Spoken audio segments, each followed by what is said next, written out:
तीन इंपॉर्टेंट कुछ टॉपिक्स है या फिर कुछ अलग अलग नाम है आपके लोगों के लिए कि heating effect of electric current. ठीक है, उसको हम जूल्स हीटिंग भी बोलते हैं, है ना, या जूल्स लॉ ऑफ हीटिंग क्या होता है हम लोग देखेंगे उसके अंदर। फिर second topic, second term is electric energy, है ना, तो इलेक्ट्रिक एनर्जी क्या होता है उसके बारे में थोड़ा डिस्कशन करेंगे। और तीसरी चीज है इलेक्ट्रिक पावर। ये तीन डिफरेंट डिफरेंट कंसेप्ट अगर आप लोग समझ रहे होंगे, लेकिन ये इंटरकनेक्टेड है ना, एक दूसरे से जुड़े हुए हैं और बहुत ही इंटरेस्टिंग भी है। ठीक है, तो आगे बढ़ते हैं। इसके साथ पहला हम लोग टॉपिक लेते हैं, that is heating effect of electric current. ठीक है, ये वाले टॉपिक्स भी हम लोग कंटिन्यूशन में करेंगे। तो heating effect of electric current, इसमें हम ये जानते हैं कि देखो हीटिंग कैसे होती है, राइट। तो आपने एक्सपीरियंस किया होगा कि अगर किसी कंडक्टर से करंट पास होता है तो वो क्या हो जाएगा, गर्म हो जाएगा, हीट हो जाएगा। आपने देखा होगा कि इलेक्ट्रिक हीटर, घर में इलेक्ट्रिसिटी पास होती है उसमें से पानी गर्म जिसमें करते हैं, है ना, देखा होगा आपने, ऐसे वायर जैसा होता है, तो उसको भी क्या हो जाता है, गर्म हो जाता है वो, और पानी ऑटोमेटिकली उसके साथ कांटेक्ट में है तो वो भी गर्म हो जाएगा। फिर हम लोग यूज करते हैं वेरियस एप्लीकेशंस, राइट, जैसे इलेक्ट्रिक आयन, है ना, कपड़े अगर हमको आयन करने हैं तो क्या हो जाएगा, हम इलेक्ट्रिक आयरन लेते हैं और उसको हम यूज करते हैं। तो वहां पर भी इलेक्ट्रिक एनर्जी मतलब इलेक्ट्रिक करंट ही यूज हो रहा है हीटिंग के लिए। तो एग्जैक्टली ये होता कैसे है, ये इसको हम लोग को जानना है। सो एक कंडक्टर को मैं बनाता हूं, एक वायर कोई भी, इसको अगर मैं उसका इंटरनल स्ट्रक्चर देखने की कोशिश करूं, और लेट्स सपोज कि इसके अक्रॉस मैंने कुछ बैटरी कनेक्ट कर दी है। ठीक है, बैटरी कनेक्ट कर दी है, यहाँ पे स्विच है, क्लोज कर देता हूं मैं, ओपन या क्लोज स्विच आप अपने हिसाब से लिख सकते हो। ये सेल है तो इसको और एक कनेक्शन कर देता हूं, so this will become a battery. We have voltage V. This is the key.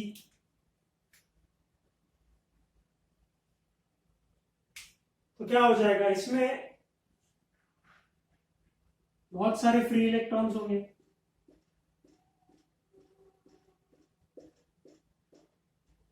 बहुत ज्यादा फ्री इलेक्ट्रॉन्स होंगे, है ना, these are the free electrons. तो इलेक्ट्रॉन्स क्या होते हैं, एटॉमिक स्ट्रक्चर से बाहर निकल जाते हैं रूम टेम्परेचर पर। मतलब अगर मैं इसको डिसकनेक्टेड रखूं, मतलब अभी कोई कनेक्शन नहीं है, ठीक है, अभी ये there is no potential difference across this conductor, तो क्या होगा, ये जो इलेक्ट्रॉन्स होंगे ये रैंडमली मूव करेंगे किसी भी डायरेक्शन में,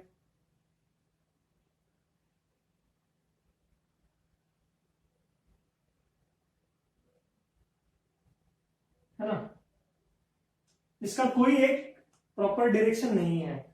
सो they are moving in random direction because there is no potential difference across it initially. ठीक है, फिर जैसे ही हम यहां पर इसके अक्रॉस कुछ पोटेंशियल डिफरेंस लगाते हैं तो क्या हो जाएगा, ये एंड पॉजिटिव, ये एंड नेगेटिव हो जाएगा, सारे इलेक्ट्रॉन्स क्या हो जाएंगे, एक डायरेक्शन में मूव करने लगेंगे। मतलब हम बोलते हैं कि वहां पर ड्रिफ्टिंग की इलेक्ट्रॉन ने, कि एक डायरेक्शन में रैंडमली इधर उधर जा रहे थे, जैसे पोटेंशियल डिफरेंस निकला सब लोग एक डायरेक्शन में भागने लगे। ठीक, एक डायरेक्शन में भागने लगे, इसका मतलब क्या है, अब क्या होगा कि बहुत सारे एटम्स, राइट, ये तो ऑलरेडी आयोनाइज होंगे, कुछ एटम्स आयोनाइज होंगे, आयोनाइज मतलब इलेक्ट्रॉन निकल गया तो ऑब्वियसली इसमें पॉजिटिव चार्जेस ज्यादा होंगे इस एटम्स में, और इलेक्ट्रॉन्स आके टकराएंगे भी, बहुत सारा वाइब्रेशंस होगा। So this electrons will collide with the positively charge ions और this atoms which are fixed, वो फिक्स्ड है, एटम्स कैसे फिक्स्ड है उस कंडक्टर के अंदर, मतलब कंडक्टर में, तो क्या हो जाएगा कि इलेक्ट्रॉन्स जाकर टकराएंगे उनसे, है ना, जो हमने रेजिस्टेंस के कंसेप्ट में पढ़ा था ना, वही चीज हो रही है वहां पे कि इलेक्ट्रॉन्स जाएंगे, टकराएंगे तो एटम्स वाइब्रेट करेंगे, राइट। और जो एनर्जी इलेक्ट्रॉन के पास है, because of its motion, because of its movement, क्या हो जाएगा कि इलेक्ट्रॉन्स भागेंगे और इलेक्ट्रॉन टकराएंगे तो there will be heat dissipated. Dissipate होना मतलब हीट एनर्जी रिलीज होना। हीट एनर्जी एक इलेक्ट्रॉन से उस एटम को टकराने के बाद अब जो एनर्जी इलेक्ट्रॉन अपने मूवमेंट के लिए यूज कर रहा था वो एनर्जी तो लॉस हो गई, क्योंकि सपोज आप कार से जा रहे हो, राइट, और रास्ते में बहुत क्या है, ट्रैफिक है या ऑब्स्टिकल्स है। सपोज आपकी गाड़ी टकरा रही है, यहां से जाएगी, फिर इधर निकल जाएगी, फिर वहां टकराएगी, वहां टकराएगी, तो जो एनर्जी उसके ट्रैवलिंग के लिए यूज हो रही थी, है ना, वो एनर्जी तो फालतू में इन ऑब्स्टेकल्स को ओवरकम करने में यूज हो रही है ना। तो ये जो एनर्जी रिलीज हो रही है ना, और ये जो यहां पर इलेक्ट्रॉन्स टकरा रहे हैं, इसकी वजह से वहां पे हीट डेवलप हो गई है। वहां पर क्या हो गया, हीट डेवलप हो गई है, एंड दैट हीट, है ना, डिसिपेशन और द एनर्जी जो बैटरी में से मिल रही थी इलेक्ट्रॉन्स को, पोटेंशियल डिफरेंस के ऐसे जो इलेक्ट्रॉन मूव कर रहे थे, that is coming out in the form of heat, right. So this is called as heating effect of electric current. तो ऐसा कभी नहीं होगा कि अगर किसी कंडक्टर को या किसी वायर से अगर करंट फ्लो हो रहा है तो वहां पर हीटिंग का इफेक्ट आपको नहीं दिखेगा। हीटिंग का इफेक्ट आपको हमेशा दिखेगा वहां पर, और हीटिंग इफेक्ट के वजह से ही, है ना, हम बोल रहे हैं कि वहां पर हमारे बहुत सारे काम भी होते हैं, उसके एप्लीकेशंस भी हैं हमारे लाइफ में। जैसे इलेक्ट्रिक आयरन हो गया, हमारे काम की चीज है हीटिंग इफेक्ट में, है ना। फिर और क्या है हमारे लिए हीटिंग इफेक्ट में, है ना, इलेक्ट्रिक जहाँ पे कॉइल यूज होती है ना, मतलब इलेक्ट्रिक आयरन हो गया, या मतलब जहां से पानी हम लोग ये करते हैं, इलेक्ट्रिक वाटर हीटर हो गया। तो इन सारी चीजों को हम लोग अपने जरूरत के लिए यूज कर लेते हैं, ठीक है। तो हमको इन सारी चीजों का इंपॉर्टेंस समझना चाहिए। तो heating effect of electric current happens when a potential difference is applied across a conductor, ठीक है, and electrons will, the energy utilized by electron to flow will be dissipated मतलब रिलीज होना, है ना, because of the collision with the ions और atoms, ठीक है। तो ये होता है यहाँ पर, ठीक है। तो इलेक्ट्रॉन्स यहाँ भागेंगे तो एनर्जी रिलीज होगी, तो इसीलिए हर conductor, current carrying conductor heat release करेगा, ठीक है। तो हीटिंग इफेक्ट हमारे लिए एप्लीकेशन बेस्ड है। तो इसमें ऐसा बोला जाता है कि heat release depends upon, is directly proportional to the square of the current passing through the conductor. Heat is also directly proportional to the resistance of the conductor, and heat is already also proportional to the time for which the current is passing through a conductor. मतलब क्या होगा कि suppose आपने इसमें से current बढ़ा दिया, मतलब बहुत ज्यादा इलेक्ट्रॉन्स फ्लो हो रहे हैं, इलेक्ट्रॉन्स तो नहीं होगा, करंट फ्लो हो रहा है, चार्जेस फ्लो हो रहे हैं ना। तो बहुत वो डिपेंड किस पे करेगा, ज्यादा करंट तो ज्यादा हीट प्रोड्यूस होगी।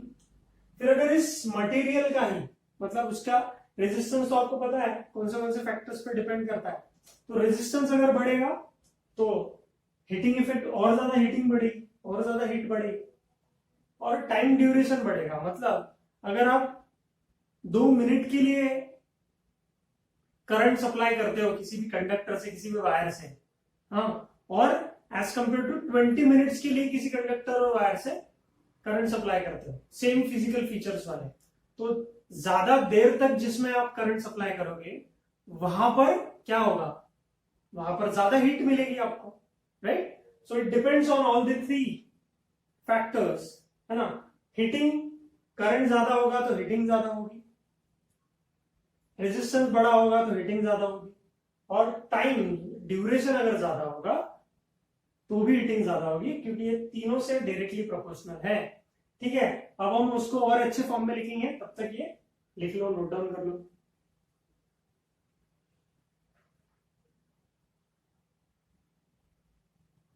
तो basically heating effect of electric current में हमने ये जो डिस्कशन किया कि हीट जो प्रोड्यूस हो रही है किसी भी कंडक्टर में या किसी भी वायर में, तो वो किस पर डिपेंड करती है, तो हम एक्चुअल में जूल हीटिंग मतलब जूल्स लॉ ऑफ हीटिंग ये पढ़ रहे हैं। तो जूल्स ने 1841 में, कब 1841 में ये अपना लॉ प्रपोज किया था, जिसमें उन्होंने बोला था कि हीट प्रोड्यूस वेनेवर, मतलब whenever current is passed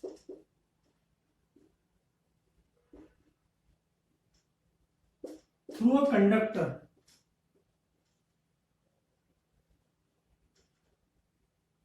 when current is passed through a conductor,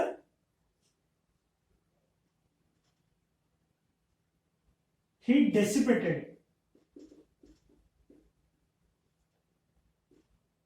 अब ये डेसिपेशन मतलब क्या होता है, डेसिपेशन मतलब हीट प्रोड्यूस होना या हीट वहां से निकलना या हीट हमको जितना हमको हीट मिल रहा है, हीटिंग इफेक्ट उसका मिल रहा है, that depends upon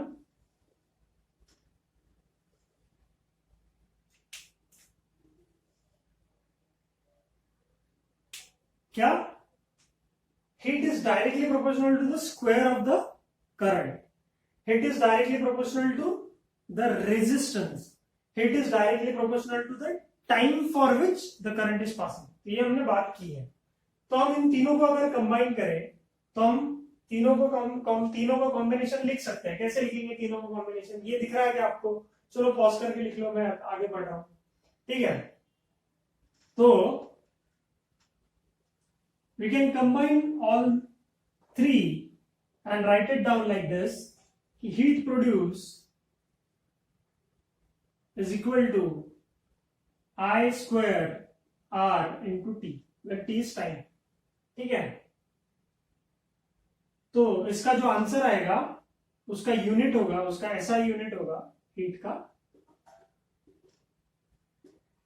जूल। क्या होगा, joule, denoted by capital G, denoted by capital G, ठीक है। तो ये जो हीट होगी, है ना, हम इसको वर्क के फॉर्म में भी लिख सकते हैं, ऐसा कुछ प्रॉब्लम नहीं है, ठीक है। तो ये बात समझ में आई आपको। तो हीट अगर हम तीनों को कंबाइन करें तो आप बोलोगे सर प्रोपोर्शनलिटी साइन कहा गया फिर इसका, है ना। प्रोपोर्शनलिटी साइन अगर हम लोग यहाँ पे कांस्टेंट 1 ले लें तो भी आ जाएगा। तो this was the finding that the scientist Joule's did and we have this law that is Joule's law of heating. तो हमने इलेक्ट्रिक करंट का ही इफेक्ट देखा, तो ये हीटिंग इफेक्ट है। तो इलेक्ट्रिक करंट और कौन सा इफेक्ट दे सकता है, ये तीनों को मिटाओ क्या, तो इलेक्ट्रिक करंट कौन से तीन इफेक्ट, कौन से और इफेक्ट दे सकता है। तो एक्चुअल में अगर इलेक्ट्रिक करंट की अगर मैं बात करूं तो इलेक्ट्रिक करंट की वजह से जैसे हीटिंग इफेक्ट आया, ये तो है ही है, मतलब हीटिंग इफेक्ट तो आता ही है, ठीक है, हमने देखा है, ठीक है। फिर और कौन सा आ सकता है, chemical effect of electric current. और क्या आता है, हीटिंग इफेक्ट, और फिर इलेक्ट्रोलिसिस। केमिकल इफेक्ट कहां से आता है, इलेक्ट्रोलिसिस में अगर देखा होगा आपने कि अगर किसी केमिकल के थ्रू करंट पास हो रहा है तो क्या हो जाता है, वहां पे आयोनाइजेशन हो जाता है, कोई एनोड की तरफ चला जाता है, कोई कैथोड की तरफ चला जाता है। तो आपने लोअर स्टैंडर्ड्स में देखा होगा या फिर केमिस्ट्री में आपने देखा ही होगा इलेक्ट्रोलिसिस क्या होता है। तो that is chemical effect of electric current, है ना। तो हीटिंग इफेक्ट हो सकता है, केमिकल इफेक्ट हो सकता है, और क्या हो सकता है, मैग्नेटिक इफेक्ट एक होता है ना, कि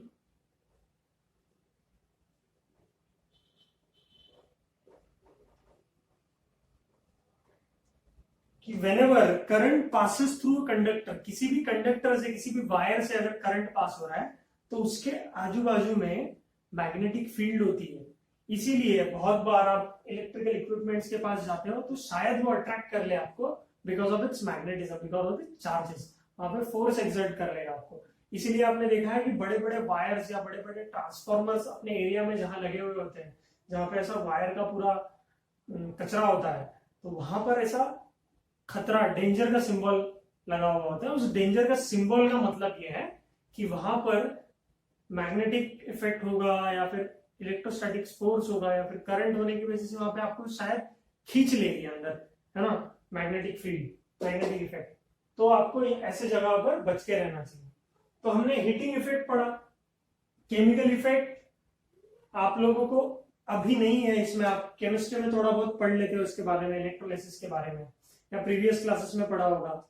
लेकिन magnetic effect of electric current, ये चैप्टर आपका एक इंडिविजुअल चैप्टर है आपको आफ्टर इलेक्ट्रिसिटी, तो उसमें आप magnetic effect of electric current पढ़ोगे। तो आपको अभी हीटिंग इफेक्ट अच्छे से पढ़ना है ना, उसके एप्लीकेशंस को देखना है, और आगे चलते हैं हम लोग फिर इलेक्ट्रिक एनर्जी और इलेक्ट्रिक पावर पे। तो बहुत ही इंटरेस्टिंग सा टॉपिक है, इसमें कुछ एक्स्ट्रा बताओगे थोड़ा सा? चलो बता देता हूं, ठीक है, चलो लिख लो तब तक ये।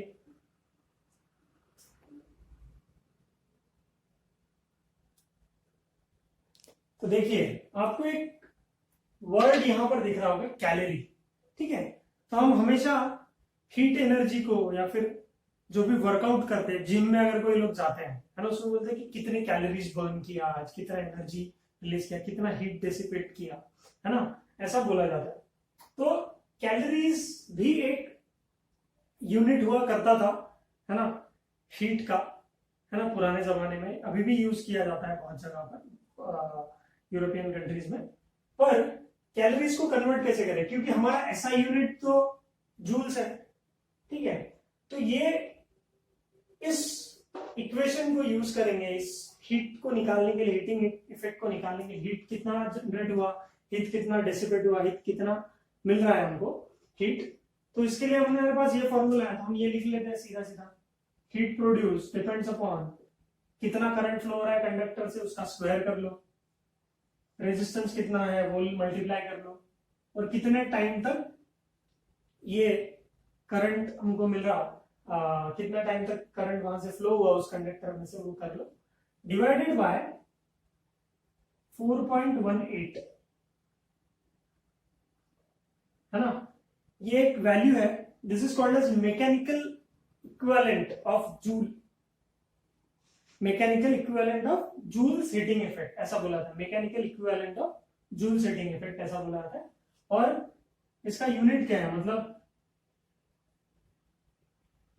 इसको लिखा था, कंफ्यूज ना हो जाना, 1.48 से आप डिवाइड कर रहे हो, तो इसका यूनिट क्या होगा, जूल्स कैलोरी इनवर्स, क्या हो जाएगा, जूल्स कैलोरी इनवर्स।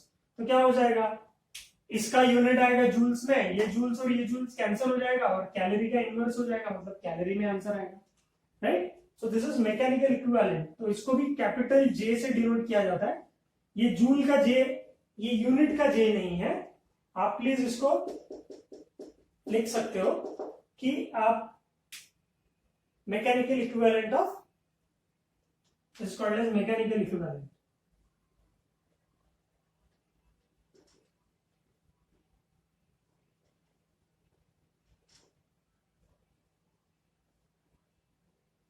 ठीक है, तो कंफ्यूज नहीं होना है, बस इतना ध्यान में रखो, ये जो भी मैंने डिस्कशन किया इसमें से इतना ध्यान में रखिए कि आपका जो भी आंसर आएगा इस फॉर्मूला से, that answer will be in joules, right, provided आपने करंट एम्पियर में लिया, इसको ओम्स में लिया, इस टाइम को सेकेंड्स में लिया, ठीक है, इसको सेकेंड्स में लेना है, इसको ओम्स में लेना है, इसको एम्पियर में लेना है, राइट। तो आपका आंसर जूल्स में आएगा। लेकिन अगर आपने 4.18 से डिवाइड कर दिया तो आपका आंसर कैलोरीज में आएगा। समझ में आई क्या बात? तो इतना ही आपको नोट करना है, प्लीज नोट इट डाउन।